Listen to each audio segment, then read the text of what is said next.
Item number 6, Charlotte Harbour Algae Working Group update provided by Arielle Taylor-Manges, Florida Department of Environmental Protection and Aquatic Preserves.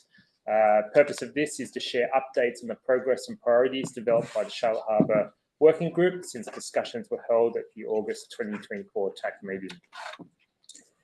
This relates to the Water Quality Improvement Action 5 from the CCMP, which is to reduce harmful algal bloom in macroalgae through research, monitoring and measures to proactively reduce their drivers through the reduction of anthropogenic nutrient pollution and other contributors.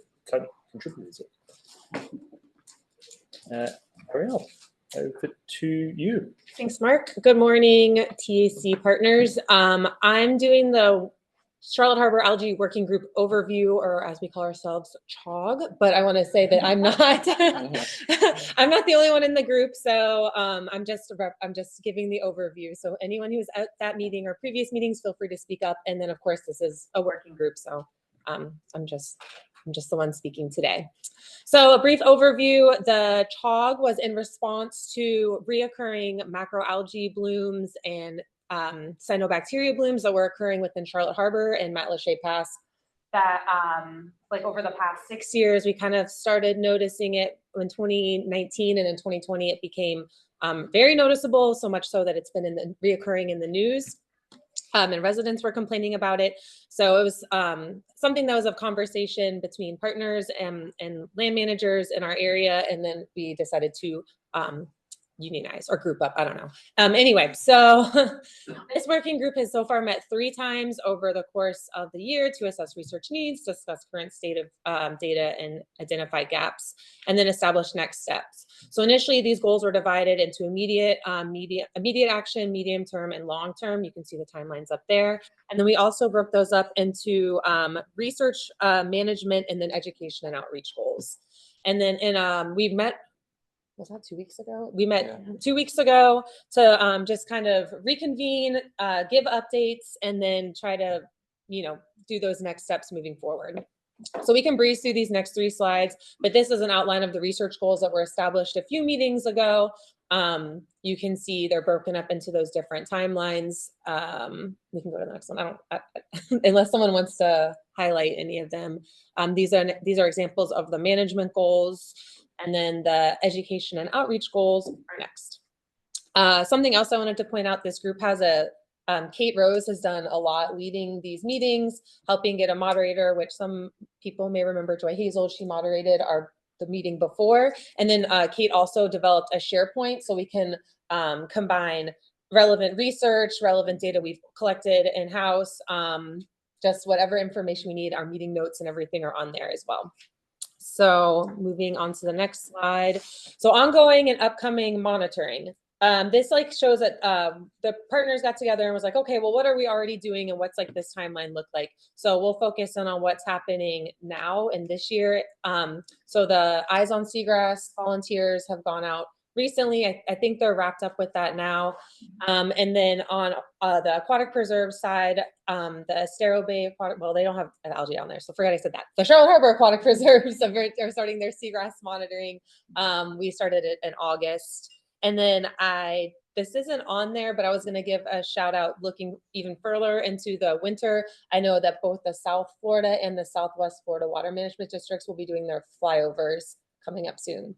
So that's exciting to see larger scale where these impacts might be with the algae. Okay, next slide, please. All right, so our updates from our most recent meeting include Dave Blewett gave a presentation or an overview on what his crews have been seeing, and I'll say that it's his crews, and then at the Charlotte Harbour Aquatic Preserve office as well, we've been seeing much better conditions than we've had the previous years. So that's encouraging. And it adds to optimism, but I'm not saying that the problem's been solved. We just think that the conditions have been good this year, that we haven't seen the same, we haven't seen the algae group, the growth, as you can see in the map further to the right, those dots, that was from our most recent east wall mapping in January. We saw considerably less caulerpa and drift algae in January. So we kind of had a feeling that this year we wouldn't be dealing with what we've seen in previous years. And that's now true. And then the same goes for the cyno like die-off that we were seeing also. And when we say cyno, we mean more like a DAPIS, like it's not like what you see in other areas where it's like the microscopic or the smaller cynos, it's like a DAPIS. Okay, so that was Dave's update, and then Brandon Moody presented on some water quality analysis that he's done by looking at a continuous water quality station that the office I work at manages through the east that's located on the east wall of Charlotte Harbor. That's only been out for a year, but he's already seen some really interesting trends. I guess you can't really call them trends, but interesting. It tells an interesting story on the east wall that we haven't seen before. So you can see on that top graph that has all of our water quality stations that the office I work at manages. So we have 3 in Matlacha Pass, 2 in the harbor, and that shows salinity and depth. It's hard to tell on there, but I would really encourage you to look at that graph because it shows the 2 storm events, so Helene and Milton. You can see the storm surge, you see the depth increase. Those are the lines on the bottom. And then the lines on the top show salinity at all those stations. So it just tells a really interesting story about what's happening on the east wall because salinity stays relatively consistent throughout both of those storm surge events, which is what you would not expect when you have a large influx of salt water. Brandon explains it much better than I, so I don't want to spoil too much if he's got stuff up his sleeve to present on this. But anyway, that was really cool to hear him present about that. And then, yeah, and he has with that came a conversation of maybe where, why, as we always do in these meetings, where is this algae coming from? Why is it so bad? What's keeping this persistence? And then now we have a different question. Why is it gone? Like, why is it gone or in less value, like less density now? Let's see, what else did I miss? Oh, and then of course we have the new seagrass and algae extent map. So that's the one on the right. And then of course the Southwest Florida Water Management District completed their mappings and produced those maps. So that's the map that you see on the left. And what else did we discuss? Oh, I had notes. So we looked forward to future monitoring. The Eyes on Seagrass program is expanding into Lee County. And that is important because Matlacha Pass, we talk a lot about the harbor in these meetings, and I think that's good because we did see a lot of issue, but this issue also is happening in Matlacha Pass. So the fact that the Eyes on Seagrass is expanding into Lee County will help maybe complement showing where the extent of this algae is as well. And then Brandon also mentioned that he'll be doing micronutrient sampling in upper harbor, Charlotte Harbor sites. We discussed some of those parameters, and that might be expanded throughout our water body as well. Let's see if I forgot anything. I think that's it. Oh, and then there was also discussion on how we want to present this to the public or in like in meetings or even at like conferences or summits. So we're trying to figure that out. And I don't want to over promise and under deliver, but someone may be at the Watershed Summit next year, but I don't want to like commit anyone to anything just yet. Thanks. Okay. So there's no action for this particular item, but TAC partners are encouraged to share any new insights or projects that may be relevant to the progress of that group. And to do that sharing, Arielle, what's the best way if we're out and we have intel that we want to pass on? Yeah, so I actually thought of another item that came up in discussion. So we're like kind of a small group of people that work in this estuary, and I'm okay with that, and we were all kind of okay with that, but there is still room for more. So and there is kind of a gap for like researchers or managers that work in like Matlacha Pass and San Carlos Bay. So if that's an area that you work in and you're interested in joining our group, we'll gladly take you. Of course, if that's not your area and you're still interested, the invitation is still there as well. But that was a particular gap that we have.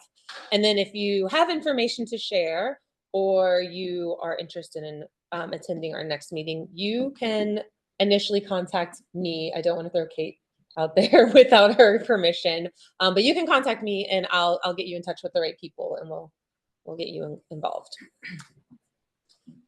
I was gonna say, if attendees too wanna email back to us in response, we're gonna send out a follow-up email from TAC too, so you can also send me stuff, and I'll make sure it gets back to Arielle and Kate, and I think Kate might be bringing more of an update at the December TAC, depending on, if there's enough to be talking about and maybe giving a full presentation as well. So we wanted to make sure everybody's kind of looped into that, those discussions happening at that meeting. Any other comments or questions? Just want to say, it's timely that Kate's Eyes on Seagrass program has expanded at this time, and that's including algal monitoring. We should know that that's the Colusa Waterkeeper is the organization that's doing that Eyes on Seagrass monitoring in Lee County now. And there's a new Colusa Waterkeeper, Joe Kavanaugh, who comes from NOAA and has broad expertise in everything from sawfish habitat conservation to,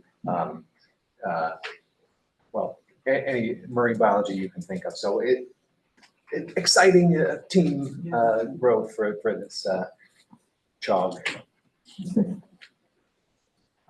Thank you. I have some questions. So I don't know a lot about what you guys have done or haven't done yet, but are you guys going to be looking into like the historic data that's available to see if there's any hotspots that are showing up, like nutrient wise? Just so, those could be areas for you guys to focus on or maybe look at a little bit harder. And then I was also wondering if you're looking at groundwater at all too as part of that, because I think on Sanibel we've done some investigations of looking at hotspots, and we found that on the east end of Sanibel we essentially have a river, an underground river, groundwater that's contributing to the nutrients in our coastal waters. So I was just curious of what you guys have thought about yet, or what you're planning to do. Yes. So yes to both. We haven't, I wouldn't say that there's been that like deep dive into the historic. There has not been any deep dive into historic data for nutrient hotspots, but I know in terms of where we're seeing like this, the algae overgrowth and where we're seeing the issues, we know where those hotspots are just from like general observation. And then we've been doing those mapping over time. So I think that might be a good indicator of where to look as well. And then groundwater's been a topic of conversation that's come up a few times, and Brandon's definitely going to be moving forward with investigating that. Now, granted, that's going to be everything in Charlotte County, so there's still a gap south in Lee, and that's still in Charlotte Harbor as well. But maybe there's something that Lee County's doing that that I'm not aware of, so that could be part of it too. But groundwater's definitely come up in conversation. There has been a couple papers published on water quality for Charlotte Harbor, which really helped. I mean, that took a lot of historical data, right, from all of the water monitoring that's been going on in the harbor for years. But then Brandon has now got all of these stations that are further upstream, and those just started like a year or two ago. So there's no really historic data to look at there. Yeah. Okay. You also brought up the concept of having the Caloosahatchee River affecting this because of the currents, and so he's also doing a study with that to see how much impact from the discharges under this wet season affecting the implications from the algae. And I think that is very important to connect that. Yeah, that'll involve like potentially like a flow meter. Correct. As well at that continuous station on the east or wherever he sees fit.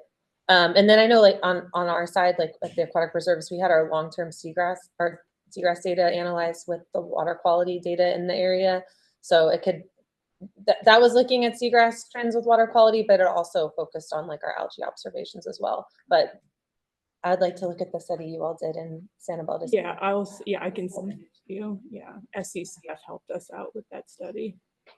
I just want to mention in terms of groundwater, FGCU has a marine chemist, Puspa Adhikari, who's really interested in tracking submarine groundwater discharge and nutrient sources, and use a variety of isotope approaches for that in the area, sort of from Caloosahatchee Basin out onto the continental shelf, making sure that he's aware of the project because he might be able to share some helpful data or insights into those processes. It's not just like nitrogen isotope data that indicates anthropogenic sources of nutrients, but also a bunch of radium isotope data that can tell if the nutrients are coming from overland or groundwater. Yeah. Would that could be a good thing to get a presentation on. Yeah. Yeah, I can invite him to talk about what he's got. Mhm. And I already looked in for another one. So thank you for that, though. And I wanted to mention as well, we are also coordinating with the other Southwest Florida NEPs as they're doing working groups in their own regions as well, and making sure like some of them attended the Charlotte Harbor Algae Working Group as they're getting there started, and making sure that we're kind of like, you know, sharing information because everybody's kind of tackling it from different angles. But if there's something more region wide that we can be looking into, I think in 2021 the NEPs did a joint macroalgae conference working with Sea Grant, and so this is sort of a continuation of that idea. But anyway, we're talking to the other NEPs as well. So, but always open to additional information or studies that can be useful. Jeff? I just had a question. You mentioned research and mitigation. Do you guys have any like mitigation projects that you're thinking about or? There's been discussion on like what we could possibly do, but there's been nothing that's been done so far. So yeah, there's always like physical removal, but yeah, nothing's been done yet. And it has happened in like the rivers with like our own freshwater system. So I'm using that as a model. Crystal River did a lot of stuff with removal of macronutrients and algae and stuff to do stuff. I'm just curious if something like that would be feasible down here. I don't know. It depends. Yeah. Yeah, that's definitely something we've considered though. Luckily we don't have to worry about that this year. But. There was a representative from the Water Management District in the meeting, and they provided that, input on that. Exactly what you just said. Yeah. Micronutrients have managed being a culprit reason why we have this. And so we're going to investigate that. And that's the reason why the last investigation is there. Yeah.